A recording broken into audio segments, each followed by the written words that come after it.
평안한 밤 되셨습니까? 예. 오늘 여전히 우리의 편이 되어 주신 주님을 의지하면서 승리하는 하루가 되시기를 바라겠습니다.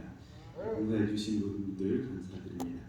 오늘도 여전히 지난 시간에 이어서 황금률을 좀 생각해 보겠습니다. 이제 하나님의 거룩한 말씀 마태복음 7장 12절 먼저 좀 보겠습니다. 그러므로 무엇이든지 남에게 대접을 받고자 하는 대로 너희도 남을 대접하라. 마태복음 22장 35절로 40절에 있는 말씀입니다. 그 중에 한 율법사가 예수를 시험하여 묻되 선생님, 율법 중에 어느 계명이 크니까? 예수께서 이르시되 내 마음을 다하고 목숨을 다하고 뜻을 다하여 주 너의 하나님을 사랑하라 하셨으니 이것이 크고 첫째 되는 계명이요 둘째도 그와 같으니 내 이웃을 내 자신같이 사랑하라 하셨으니 이 두 계명이 온 율법과 선지자의 강령이니라. 요약 또는 줄거리라고 말할 수가 있겠죠. 오늘 이 두 말씀을 토대로 해서 우리의 삶에서 일어나는 황금률의 원칙들을 한번 살펴보도록 하겠습니다. 어느 교회에서 예배가 시작되는 시간이었습니다. 주로 이제 그 교회는 이렇게 거의 구성원들이 상류층에 속한 분들이어서 차림새도 아주 훌륭하고 또 예배 분위기도 좀 엄숙한 그런 상태에서 진행이 되는 예배였습니다. 예배가 막 시작되고 있는데 어떤 남노한 옷을 입은 한 청년이 교회로 들어왔습니다. 평상적으로 이제 교회에 누가 들어오면 그분을 안내하고 이런 일들을 하는데 옷이 합리해서 그랬는지 모르겠는데요. 이 청년을 안내하는 사람이 아무도 없었습니다. 청년은 두리번거리다가 자리를 양보하는 사람도 없고 해서 앞자리 강단 앞에 가서 앉았습니다. 이 사람들은 자기들이 자리를 내주지 않으면서도 그 앞에 앉은 사람이 신경이 쓰이는 것입니다. 저 사람은 좀 내보내줄 수 있으면 좋겠다 이런 생각들을 좀 대부분 하고 있는 것 같습니다. 그래서 이제 그렇지만 목사님은 계속해서 예배를 진행하고 계셨습니다. 그때 교회에서 연세가 좀 많으신 장로님 한 분이 일어서셨습니다. 사람들은 장로님이 해결해 주시는구나 이렇게 생각을 하고 앉아있는데 장로님은 그 청년 앞으로 걸어 나가셔서 청년 옆에 앉으셨습니다. 그리고는 청년에게 성경도 펴주고 함께 하면서 그 시간 그 옆에 앉아서 예배를 같이 드렸습니다. 결국에는 그 예배가 끝나는 시간까지 여기 표현에 의하면 그 교회의 역사상 가장 감동 넘치는 예배를 드렸다고 합니다. 한 장로님의 모습을 통해서 그 실천하는 모습을 통해서 다른 분들에도 감동이 되었기 때문이었습니다. 황금률의 정신은 나를 사랑하지 않는 사람을 먼저 사랑하고 나를 칭찬하지 않는 사람을 누가 먼저요? 내가 먼저 칭찬해주고 내게 인사하지 않는 지나가도 거듭떠보지도 않는 사람을 향해서 어떻게 해야 돼? 먼저 고개를 숙이고 그렇게 하는 것 이상의 의미를 담고 있습니다. 그건 그냥 당연한 하나의 모습이라고 볼 수가 있죠. 이상의 의미를 가지고 있다는 것입니다. 황금률의 정신은 나 중심의 생각을 다른 사람 중심으로 바꾸는 것입니다. 그리고 먼저 섬기고 대접하는 것이 이 정신이라고 할 수 있습니다. 그런데 이보다도 더 중요한 것이 있습니다. 우리가 하나님 보시기에 착할까요? 착하면 얼마나 착할까요? 저 설교하다가 자꾸 제 얘기를 하는데 저 어릴 때 어떤 저희 친척분이 한 분이 오셨어요. 그러시더니 저한테 이런 말씀하셨습니다. 재명아는 정말 착하다. 착해도 너무 착하다 이렇게 말씀해 주셨습니다. 맞아요. 좀 착하다는 소리 많이 듣습니다. 근데 제가 착하면 얼마나 착합니까? 얼마나 그 내 모습이 하나님 보실 때 아름답게 보일까요? 아무리 노력을 해봐야 그게 얼마나 그 가치가 있는 행동일까요? 하나님 보시기에 내가 얼마나 의롭게 보일까요? 하나님 보시기에 내가 세운 공력이나 뭐 어떤 그 열심히 노력한 교회 활동이 얼마나 가치가 있을까요? 이 하나님 보실 때의 우리의 모습이 얼마나 노력의 결과들이 정말 이렇게 훌륭하다고 볼 만한 것은 없습니다, 사실. 그런데 내가 한 행동이나 업적 때문이 아니라 아무 조건 없이 그저 우리를 있는 그대로 사랑해 주시는 하나님, 그분께서 나를 그렇게 사랑해 주시면서 내게 뭐라고 말씀하셔요? 내 이웃을 너처럼 사랑하라, 이렇게 말씀하셔요. 어떻게 해주신 분이야? 나를 지으셨고 내게 생명을 불어넣으셨고 내가 살 수 있는 힘을 주셨고 내가 먹고 살 수 있는 재산을 주셨고, 나는 아무것도 한 일이 없고 그냥 태어날 때 빈몸으로 왔는데 이렇게 그냥 풍성함을 누리면서 살 수 있도록 해주신 하나님께서 뭐 하라고요? 내 이웃을 내 몸처럼, 내 자신처럼 사랑하라, 이렇게 말씀해 주시는 거예요. 그 사랑의 대상을 우리에게 하나님이, 그런데 그 내 이웃도 내가 나를 사랑하신 것처럼 하나님이 어떤 대상이에요? 사랑의 대상입니다. 그 사람이 믿든지 그 사람이 밉상이든지 쓸모없어 보이든지 나보다도 훨씬 더 못해 보이든지 그런 것이 상관없이 말이죠. 우리에게 그 이웃을 너 자신처럼 사랑하라, 이렇게 말씀해 주시는 것입니다. 나를 아무 대가 없이 사랑해 주신 하나님이 나와 동일하게 사랑하시는 대상 이웃을 내 자신처럼, 내 몸처럼 사랑하라고 말씀하시는 것입니다.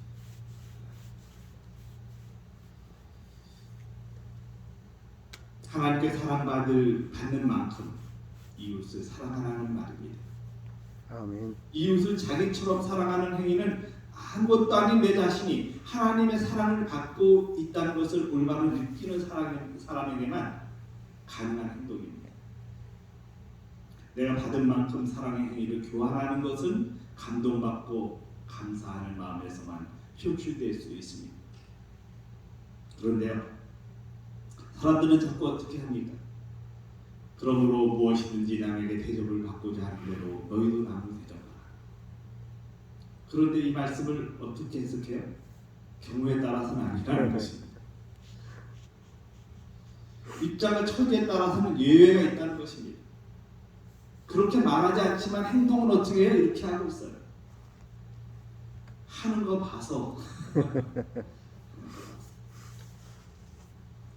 그리고는 무엇이든지 남에게 대접을 받고자 하는데도 이 말씀을 그대로 해석하면서 내가 했으니까 나도 이렇게 받을 거야 라는 기대를 가지면서 뭔가를 합니다.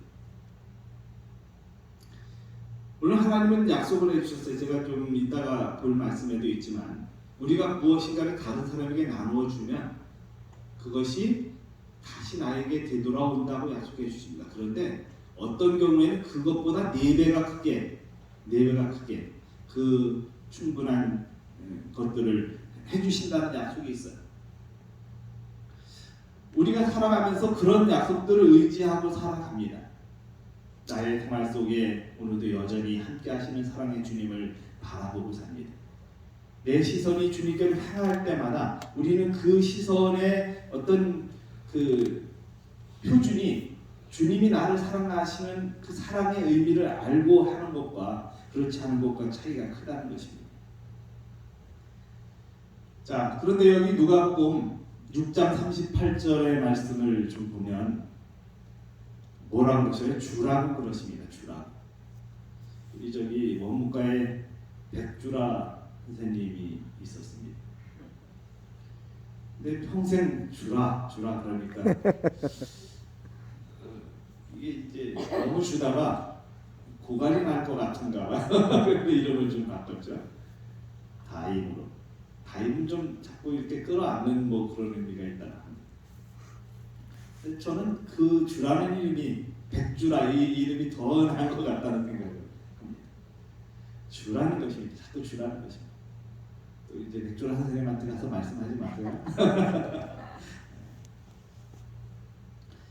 백다임 선생님한테.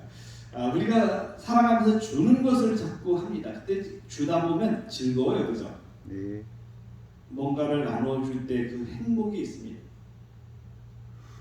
제가 이제 언젠가 그 환우분한테 갔더니 이 노후번양에 계시는 분들이 주는 것을 잘하시더라고요. 막 나눠주시는 모습들을 봤습니다. 뭔가 음식을 해다 주고 그러면서 그분이 정말 감사해하는 모습들을 봤어요. 저도 그걸 같이 얻어 먹긴 했는데요. 우리의 삶에서 이 주는 것들을 이렇게 보면 이게 마음에서 우러나와서 하시는 분들이 너무 많아요. 그런데 여기 뭐라고 약속해 주셔요? 주라. 그리하면 어떻게 하겠다고요? 너희에게 줄 것이니 곧 후히 되어 누르고 흔들어 넘치도록 하여 너희에게 안겨주리라. 첫째는 후히 되어 준다는 것입니다. 우리가 옛날에 이제 그 먹을 것이 없어요. 근데 어쩌다가 손님이 오면 이제 이웃집에 가서 그래도 농사 짓는 집에 가서 쌀을 한 대박 이렇게 사오라고 합니다. 그럼 그 집에 가면 우리가 어려운 것을 아니까 쌀 대박을 어떻게 해주는지 아세요? 꾹꾹 눌렀어요. 평상시에 딱 깎아줘야 되잖아요. 근데 그거를 그냥 이렇게 수북하게 얹어서 줍니다. 그리고는 어떻게 해요? 눌러요. 조금 더 들어가게 해주려고 막 눌러요. 그리고 여기 또 뭐 어떻게 했습니까? 흔들어서 그죠? 막 이렇게 흔들어가지고 더 들어가요. 그래서 그걸 안겨주는 거죠. 저 어릴 때 그런 경험 좀 했습니다. 이렇게 이웃집에 가서 쌀 좀 주세요. 어머니가 좀 가져오랍니다. 그랬더니 이분이 주는데 막 위에다가 이렇게 넘치도록 해서 툭툭툭 하더니 더 이렇게 얹어가지고 대박을 주시더라고요. 그리고 나서 어떻게 또 합니까? 그 대박 주고 난 다음에 또 이렇게 손으로 해가지고 더 담아서 주는 것입니다. 그럴 때 참 행복해요, 그죠? 아멘. 여기 후히 되어 누르고 흔들어서 넘치도록 하여 그래서 안겨주겠다는 것입니다. 이거 그냥 뭐 그 투자하는 것으로 보면 어떻습니까? 정말 하나님께서 우리에게 주시고 싶어 하셔요, 그죠? 근데 줄 마음을 가지는 사람에게 주셔야 되는 거잖아요. 이게 우리가 이제 하나님께서 우리에게 자유의지를 주셨는데 그 자유의지는 내가 선택을 하는 거예요. 하나님이 강제로 뭘 해야 되는 게 아니라 우리가 선택할 때 그분이 주시는 것이 이 자유의지라는 것입니다. 근데 그것을 통해서 그래서 아담도 범죄할 수도 있는 상황이 되는 거죠. 그게 정말 하나님의 자비의 어떤 모습인데 이제 위험성도 있는데 정말 그것이 하나님의 사랑의 마음이라는 것입니다. 마음인데 오늘 우리가 그런 하나님의 마음을 오해하면서 자꾸 뭐 이렇게 살아가는 모습들을 봅니다. 자, 여기 어떤 한 사람이 이제 어떤 할머니가 이제 상점 앞에서 왔다 갔다 하면서 이렇게 기웃기웃하고 있었습니다. 별로 사람이 없는 상황이었고요. 그래서 이제 왔다 갔다 하시는 할머니를 보면서 한 젊은이가 그 할머니에게로 나갔습니다. 가구점인데요. 할머니에게로 나가서 할머니 들어오셔서 이렇게 쉬시면서 좀 구경을 하시라 그랬더니 나 물건 사려고 그러는 거 아니야 이러시는 거예요. 그래서 그 이 청년은 포기하지 않고 그래도 할머니 들어오셔서 보시기도 하고 또 안 사셔도 상관없으니까 저 팔려고 그러는 거 아니거든요. 할머니 그냥 들어오셔서 쉬시면서 구경도 하시고 이렇게 하시라고. 거의 강제로 할머니를 끌고 이렇게 들어왔습니다. 이 할머니는 이제 운전기사를 기다리고 있는 중이었어요. 뭐 물건 살 마음도 없고 그런 그 앞에 있으니까 그냥 왔다 갔다 하신 것입니다. 그래도 그 전에는 이제 할머니를 안으로 모셔드려서 알라든지 않게 하고 가구에 대해서 설명도 하고 그러면서도 또 차가 와서 할머니 기다릴까봐 밖에 이렇게 내다보면서 차가 왔는지 안 왔는지도 확인하고 그러면서 있었습니다. 얼마 후에 차가 도착이 됐어요. 그래서 할머니를 정중하게 모시고 나가서 차를 태워드리고 그랬더니 할머니가 명함 한 장 줄래요? 그러시는 거예요. 그래서 명함을 전해줬습니다. 다른 사람 보면서 저 너무 과한 거 아니야 이렇게 생각을 하고 있는데 할머니가 이제 아무튼 그런 상태로 돌아가셨습니다. 며칠 후에 가구점에 편지 한 통이 날아왔습니다. 그 편지 내용은 강철왕 카네기로부터 온 것인데 이 할머니가 카네기의 엄마예요, 그죠? 어머니였습니다. 그 어머니에게 베풀어준 감사한 마음을 담고 이 카네기가 이제 그 스코틀랜드에 집을 짓고 아주 큰 저택을 짓고 있는데 거기에 들어가는 일체 가구와 그 다음에 카네기가 운영하는 그 회사의 가구 일체를 이 상점에서 구입을 하겠다는 것입니다. 아멘. 이 청년은 뭐 그런 의도에서 할머니를 돌봐드린 게 아니죠. 내가 뭘 한 것을 내가 받아야 되겠다 이런 의도가 아니라는 거예요. 여기에서 우리에게 그 황금률에서 우리가 뭔가를 하는 것은 너희가 받고자 하는데 너희도 남을 대접하라 이 말은 그냥 이게 하나의 의미적인 것이지 우리가 한 대로 받으려면 그렇게 해라 꼭 그런 의미가 아니라는 것입니다. 이 청년처럼 말이죠. 그 마음에서 우러나오는 하나의 행동을 하는 것입니다. 하나님께서 원하시는 아름다운 모습의 한 단면이라고 생각합니다. 워싱턴 인더스트리아리스타는 지금으로부터 한 30년 전에 존 코넬에 의해서 창립이 되었습니다. 이 짧은 기간 동안 이 회사는 놀라운 성장을 거듭했는데 그래서 행정 관리들 그 정부의 관리들까지 성공 비결을 배우려고 회사를 방문을 했습니다. 그때마다 맥코넬은 자신의 성공 비결은 황금률에 있다고 그렇게 말하는 것입니다. 내가 하는 성공의 비결은 황금률에 있습니다. 저는 이 이야기를 좀 보면서 우리 병원도 황금률을 실천하면, 그죠? 실천하면 모든 것들이 해결된다는 생각을 해봅니다. 아멘. 제가 얼마 전에 특별한 초대를 받아서 음식점을 갔습니다. 이름이 그 음식점 이름이 김삿갓 밥집이라는 곳이에요. 12시 반쯤인가 도착을 했는데 사람들이 엄청나게 기다리고 있는 것입니다. 거기에 보면 15분, 30분, 45분 이렇게 써져 있어요. 그 기다리는 줄이 쫙 있는데요. 그러니까 여기쯤이면 45분 기다린다 그런 얘기입니다. 우리가 도착했을 때 45분 정도에 도착을 했어요. 기다리는 사람들이 있는 상태에 도착을 했습니다. 그리고 한참 기다려서 식사 이제 차례가 돼서 들어가서 식사하고 나올 때가 2시 반이었습니다. 근데 2시 반에 나올 때 보니까 여전히 사람들이 45분 정도의 선에서 기다리고 있어요.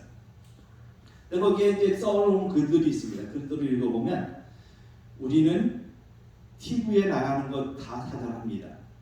한 번도 광고를 해본 적이 없습니다. 근데 거기에는 뭐 음식점에 한 음식이 한 30여 가지 쭉 이렇게 하고 있습니다. 근데 그걸 다 이제 본인들이 다 준비를 한다. 안 사람이 준비를 한다. 그렇게 표현을 해놓았습니다. 제가 그 모습을 보면서 우리가 어떤 홍보를 해서 병원을 유지하는 것이 아닌, 그죠? 그저 그 있는 그대로 이렇게 보이면서 정말 친절을 베푸는 것이 가장 큰 홍보라고 하는 사실을 좀 느끼게 됐습니다. 아멘. 사람들은 뭔가를 좀 알리는데 뭘 거품을 쫙 해가지고 알립니다. 지금 하고 있는 것처럼 더 과하게 표현을 해서 말이죠. 근데 그런 것이 아닌 이 황금률의 정신은 그냥 있는 그대로 보여주는 것입니다. 그렇게 할 때 그것의 진심을 알고 나면 사람들이 몰려오게 되어 있는 모습들을 봅니다. 때때로는 이제 직원들이 좀 많기 때문에 이런 생각 저런 생각들을 하지만 직원들이 다 이런 정신으로 일을 한다면 하나님께서 복 주실 수밖에 없는 구조가 된다는 생각을 해봅니다. 아멘. 황금률의 원칙을 지킨 회사가 성공의 비결이 황금률에 있다고 자랑하는 것처럼 오늘 우리의 삶에서 끊임없이 하나님을 향한 모습으로 그렇게 생활하는 것은 아름다운 축복이라고 생각합니다. 여기 그 황금률의 정신을 이렇게 배울 때 우리의 삶에서 이 끊임없는 향상이 경험되어집니다. 그냥 하나로 이렇게 만족하지 않고 더 나은 것을 경험할 수 있도록 해주시는 축복들을 볼 수가 있습니다.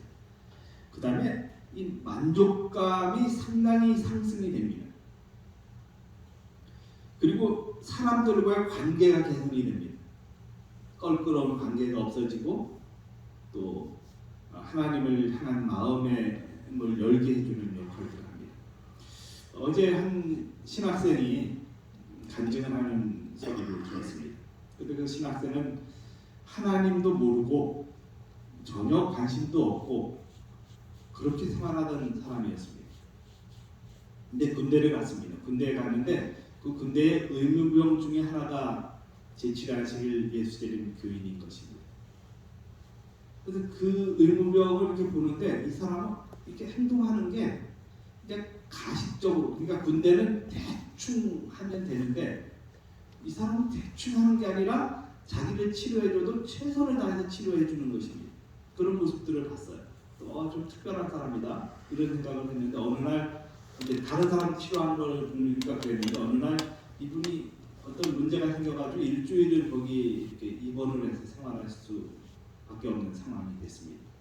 거기에서 이제 일주일이 지났는데 책꽂이가 있는데 책에 하나의 책이 꽂혀 있는 걸 봤습니다. 그래서 그 책이 좀 제목이 낯설어서 그걸 빼서 읽게 됐습니다. 근데 그 의무병이 꽂아놓은 책이었어요.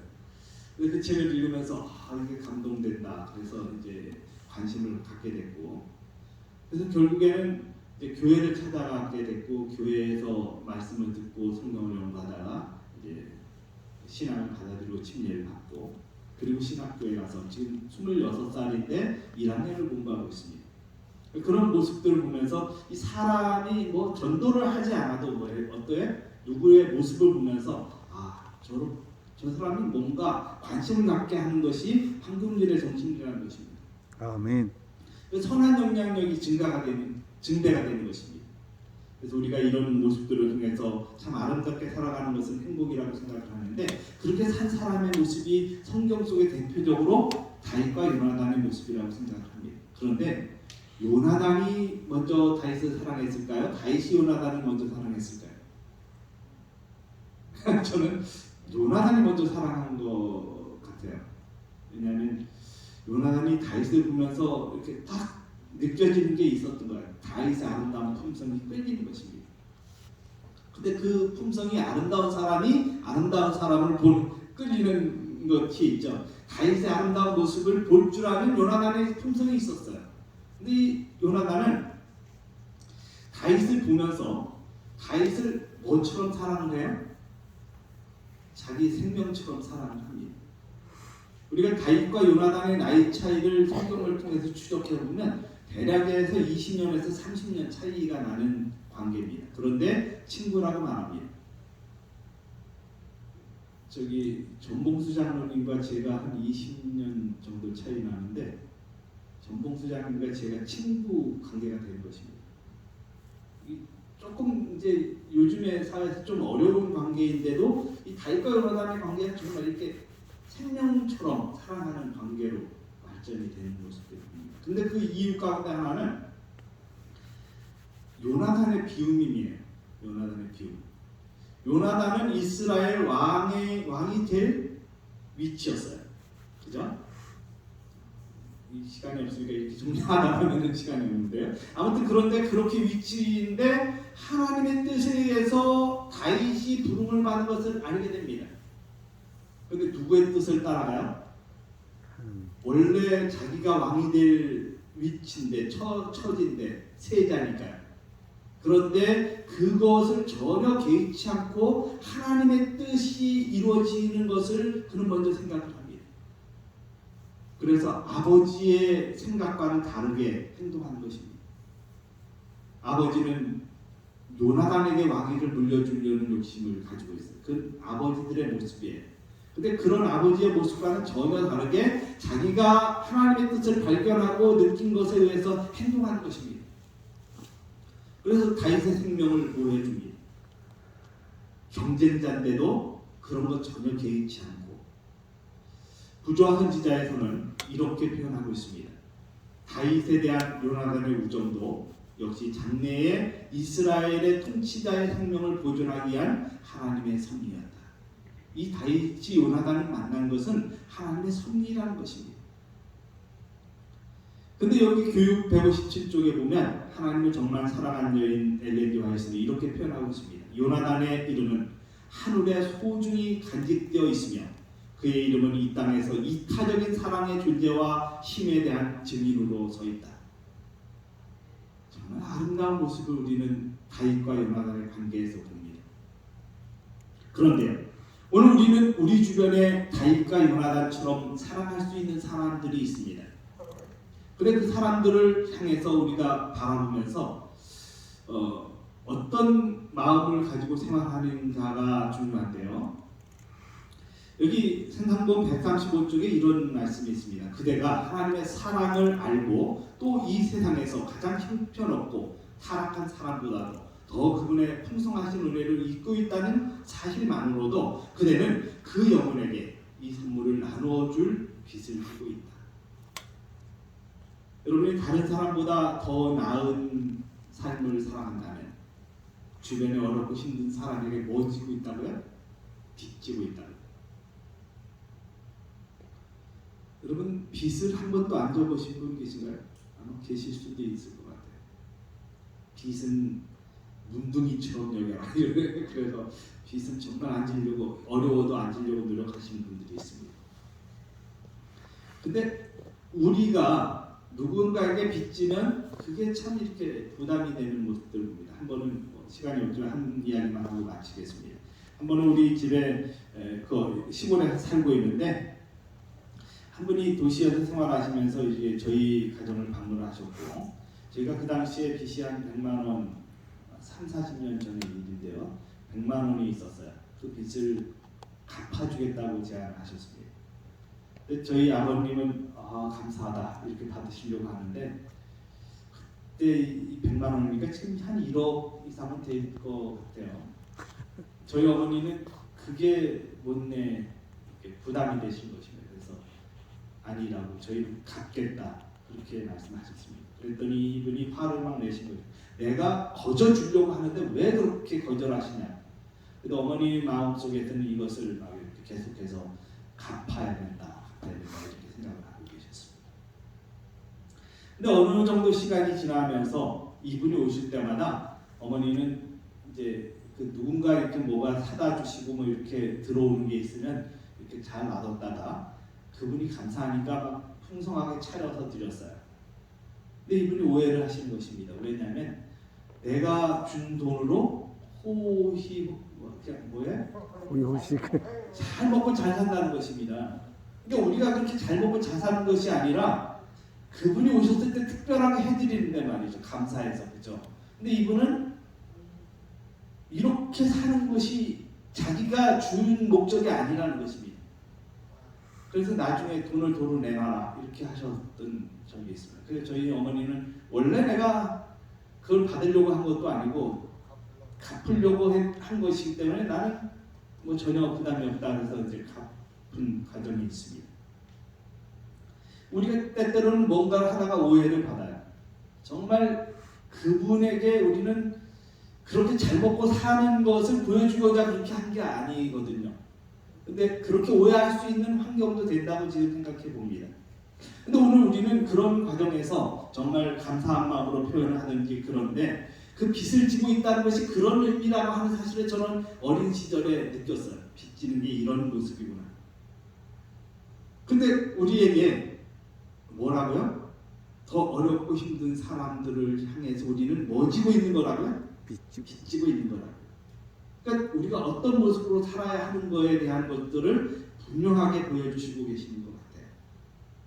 이 말씀만 좀 읽고 말씀을 정리하겠습니다. 맨 마지막 부분 노란 부분만 읽습니다. 우리가 주는 것은 무엇이나 다시 받게 될 것이다.